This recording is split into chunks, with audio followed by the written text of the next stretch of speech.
जिसका कभी नाश न हो वो अमृत। अमृत है अपनी स्वरूप स्थिति, यानी अमृत है अविनाशी आत्मा। क्योंकि गीता में भी कहा है नैनम छिदंत सहस्राणि नैनम दात पाव का न चेदन करिंद्यापो न सोचती मारता। इस आत्मा को अग्नि नहीं जला सकते, शस्त्र नहीं काट सकते, जल गीला नहीं कर सकता, क्योंकि ये अजर अमर अखंड अविनाशी है और वही आप हैं। आप अपने को शरीर मानते हैं, शरीर नहीं है। शरीर तो 5 तत्वों का पुतला है। 5 तत्व का पुतला मानुष दरिया नाम। एक तत्व के बिछड़े विकल हो सब ठाम। एक तत्व से, एक तत्व अपनी आत्मा है, अपनी चेतना है, वो सबसे बिछुड़ गए हैं, इसलिए दर बदर भटक रहे हैं। कबीर साहब की वाणी है आग है। जैसे आग होती है, आग में चाहे 1 मन की लकड़ी हो चाहे 100 मन की लकड़ी हो, उसको डाल देंगे जला करके भस्म कर देगी। इसी प्रकार से कबीर साहब की वाणी है। कबीर साहब की वाणी को आप स्मरण करेंगे, मनन करेंगे, चिंतन करेंगे, अपने हृदय में धारण करेंगे, तो अंदर का जितना भी कूड़ा करकट है, जितना भी राग द्वेष है, जितना भी मनोविकार है, सब पता ही नहीं लगेगा कहाँ चले गए। कबीर साहब की वाणी आग है। आग जैसे आग में लकड़ी जला देते हैं, जल जाती है, इसी प्रकार से कबीर साहब की वाणी में कोई दुर्गुण, कोई दोष नहीं बचता है, सब खत्म। कबीर साहब ने बीजक में कहा है गांठी हृदय मर्म नहीं जाने, पारख लेना छोरी हो। ये कबीर साहब का सूत्र है। सूत्र बहुत छोटे में होता है, लेकिन उसका भाव बहुत होता है। जैसे अथ योगासनम, यानी मैं योग की शिक्षा शुरू करता हूँ तो योग बहुत है। इसी प्रकार से कबीर साहब की वाणी है, वो सूक्ष्म रूप में है, लेकिन कबीर साहब की वाणी में आग है। उसको आप अपने हृदय में धारण करेंगे तो सब कूड़ा करकट जल जाएगा, कुछ बचेगा नहीं। गांठी हृदय मर्म नहीं जाने। रतन रतन रतन है, हीरा जवाहरात पन्ना पुखराज नीलम, ये रत्न है, ये बहुत मूल्यवान है। इनका भी महत्व है। जिसके पास रतन है, क्या पूछने कितना बड़ा धनी आदमी है, लेकिन रतन है वो जड़ है। वो जड़ है, केवल शरीर के निर्वाह की चीज है। लेकिन जो ज्ञान है, जो ज्ञान है और जो अपनी चेतना है, अपनी आत्मा है, यही रतन है। और उस रतन को आप अपने जीवन में मनन करेंगे, चिंतन करेंगे और उसको धारण कर लेंगे तो संसार बोना लगेगा। बोना, बोना समझते हो? बोना मतलब कुछ नहीं है, संसार में कुछ नहीं है, सब असत्य है, सब छूटने वाला है, कोई चीज नहीं मिलेगी, सब छूटने वाला है। केवल अपनी चेतना है, अपनी आत्मा है, वही सत्य है। वो सत्य है और उसका कभी नाश नहीं होता, वही आप हैं।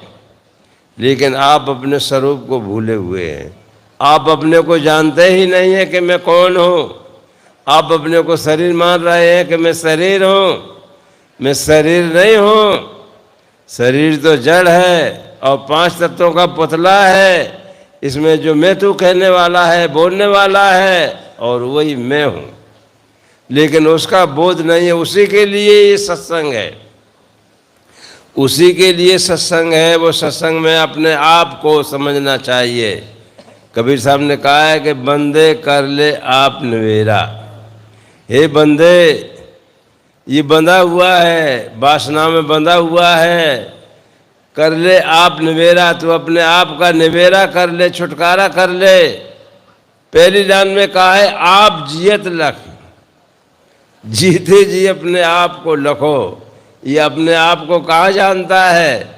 ये शरीर को जानता है, इंद्रियों को जानता है, विषयों को जानता है, मन को जानता है और ये सारे संसार को जानता है, लेकिन अपने आप को नहीं जानता है। सर्व को जाने से सर्वों से न्यारो रहे। सर्व को जानने वाला वो सबसे अलग है। आप सबसे अलग हैं, सबसे पृथक हैं। यहाँ सत्संग में आ करके और बोध वैराग को धारण करके अपने आप को अलग करना चाहिए। दृश्य में भूल गए हैं, दृश्य में पड़े हुए हैं, दृश्य में पड़े हैं, दृश्य को सब कुछ मान लिए हैं, जमीन को ही सब कुछ मान लिए हैं, पत्नी को ही सब कुछ मान लिए हैं, बच्चों को ही सब कुछ मान लिए हैं, परिवार को ही सब कुछ मान लिए हैं, लेकिन हम अपने आप से अपरिचित, इसलिए अपने आप से अपरिचित हैं। अपने आप को जानना चाहिए। अपने आप को हम जान लेंगे तो फाटक खुल जाएगा, फाटक खुल जाएगा। आप इतने महान हैं, इतने महान हैं, भगवान भगवान ऊपर कहीं नहीं है, आप स्वयं भगवान हैं।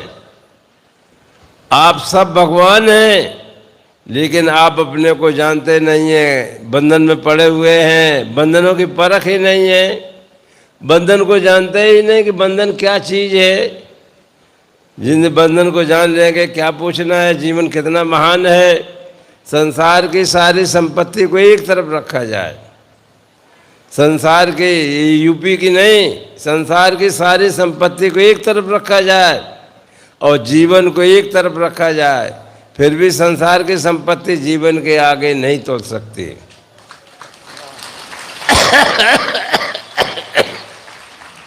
संसार की संपत्ति जीवन के आगे नहीं तोल सकते, क्योंकि संपत्ति शरीर के निर्वाह की चीज़ है। संपत्ति का महत्व है, लेकिन वो केवल निर्वाह की चीज़ है। उससे हमारा केवल शरीर का निर्वाह होगा, हमारा बंधन नहीं कटेगा। बंधन को काटने के लिए ज्ञान चाहिए, आत्मज्ञान चाहिए। आत्मज्ञान बिना नर भटके कोई मथुरा कोई काशी, क्योंकि आत्मज्ञान उसके अंदर में है ही नहीं, इसलिए काशी मथुरा वृंदावन में भटक रहा है।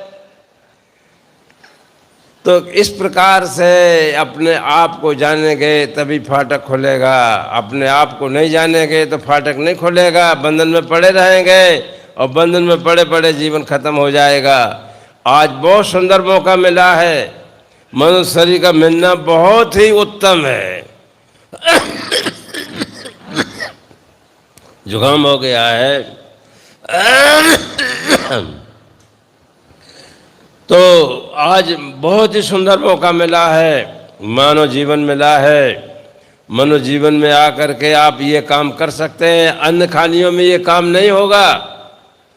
अन्य खानियां हैं, पशु हैं, पक्षी हैं, घोड़े हैं, गधे हैं, ये चाहे अपना कल्याण करें तो नहीं कर सकते हैं। केवल मनुष्य ही ये कर सकता है। इसलिए कबीर साहब ने कहा है, मानुष जन्म दुर्लभ है, मनुष्य जन्म दुर्लभ है, बहुर न दूजी बार। और पक्का फल जो गिर पड़े बहुर न लागे डार। पका हुआ फल जब जगाली में से गिर जाता है, तब उसी फल को आप उसी में लगाएंगे तो नहीं लगेगा। इसी प्रकार से मनुष्य शरीर से चूक गए, मानव जन्म चूके अपराधी। मानव जन्म से चूक गए तो कितना बड़ा अपराधी। अपराधी किसे कहते हैं? जो दूसरे का मारण कर देता है, दूसरे को मार देता है, वो कहते हैं लोग वो बड़ा अपराधी है, उसने दूसरे को मार दिया। तो इसी प्रकार से अपना कल्याण साधन नहीं किया, कल्याण साधन नहीं किया, अपने आप को नहीं जाना, बंधनों को नहीं जाना, अपने को नहीं परखा। सत्संग में जाकर के अपने को परखा ही नहीं कि मैं कौन हूँ।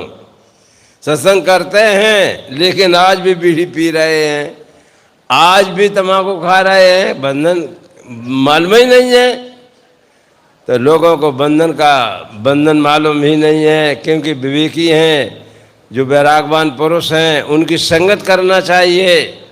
उनकी संगत से आपको बोध होगा, और जब बोध होगा तभी आपके जीवन का कल्याण होगा। बिना बोध के कल्याण होने वाला नहीं है। बोध से ही कल्याण होता है। आप बोध शरीर अलग है और मैं अलग हूँ। शरीर रूपी चादर को बिल्कुल फाड़ कर फेंक देना चाहिए, लेकिन वो फाड़ करके कैसे फेंकेंगे? वो ज्ञान से ही फेंकेंगे। आपको ज्ञान हो जाएगा तो मालूम पड़ेगा शरीर जड़ है, शरीर जड़ है, शरीर 5 तत्वों का पुतला है, शरीर कुछ भी नहीं है। और इसमें बोलने वाला है मैं चेतन है वही मैं हूँ। तो वो इस प्रकार से अपने आप को समझना है, अपने आप को जान लिए, अपने आप में स्थिति हो गई तो काम बन गया, और अपने आप को नहीं जाने तो काम बनने वाला नहीं है। कबीर साहब ने कहा है, आग जो लागी समुद्र में, आग जो लागी समुद्र में आग लगती है, समुद्र में आग कभी नहीं लगेगी, लेकिन आग जो लागी समुद्र में धुआं न प्रकट हो। की जाने जो जन्म हुआ की जाकी लाई होय, लाई लावनहार की जाकी लाई पर जरे, बलियारी लावनहार की छप्पर वाचे घर जरे। तो साहब कहते आग जो लागी समुद्र में, समुद्र है अंतःकरण, अंतःकरण में ज्ञान की आग लगी है। जो उच्च साधक हैं उनके अंतःकरण में ज्ञान की आग लगी है। तो धुआं ना, ज्ञान की आग जब लगती है तो धुआं कहीं प्रकट नहीं होता है, और बाहर आग लगती है तो धुआं प्रकट होता है। धुआं निकल रहा है, जान लेते हैं लोग आग लग गई है, जाते हैं बुझाते हैं। लेकिन अंतःकरण में ज्ञान की आग लगी है। आग जो लगी समुद्र में धुआं न प्रकट हो, उसमें धुआं कहीं प्रकट नहीं होता है। की जाने जो जन्म हुआ, उस आग को वही जानता है जिसके सब राग द्वेष खत्म हो गए, काम क्रोध लोग सब खत्म हो गए, विषय वासना खत्म हो गई, सारे विकार खत्म हो गए, सारे दोष खत्म हो गए। उसको वही जान सकता है, साधक ही जान सकता है। कि जाने जो जन्म हुआ कि जाकी लाई हो, यह सदगुरु, लाई नाम लगाने वाले, आग लगाने वाले सदगुरु है। सदगुरु ने आग उसके अंतःकरण में लगाई है, यह वो जान सकता है।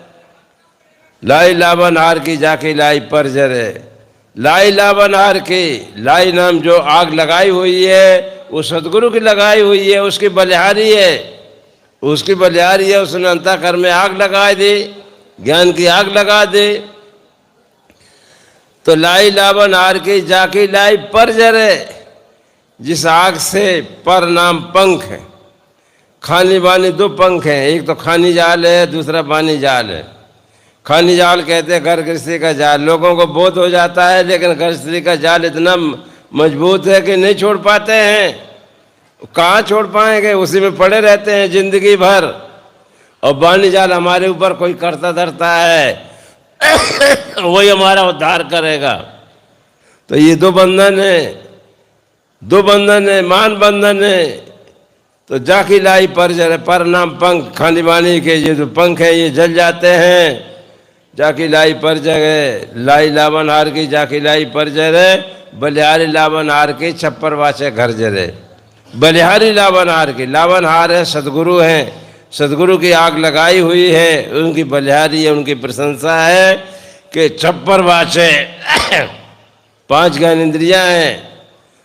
छप्पर बच गया, घर जल गया। घर तो छप्पर पहले जलेगा, घर बाद में जलेगा, लेकिन छप्पर घास फूस का होता है। छप्पर बाछे के ऊपर जीव बच गया, और घर अंतर ममता रूपी घर जल गया। तो कहने का अभिप्राय है, अपने आप को सत्संग में आकर के अपने आप को जानना चाहिए, अपने आप को जान करके और अपने मस्त रहना चाहिए। ज़िंदगी में ज़िंदगी का राज पाना चाहिए, मन और इंद्रियों को स्वस्थ रखना चाहिए, असत और आसक्ति का त्याग करना चाहिए, और अपने को जानकर मस्त रहना चाहिए। इन्हीं शब्दों के साथ मैं अपनी वाणी को विराम देता हूँ।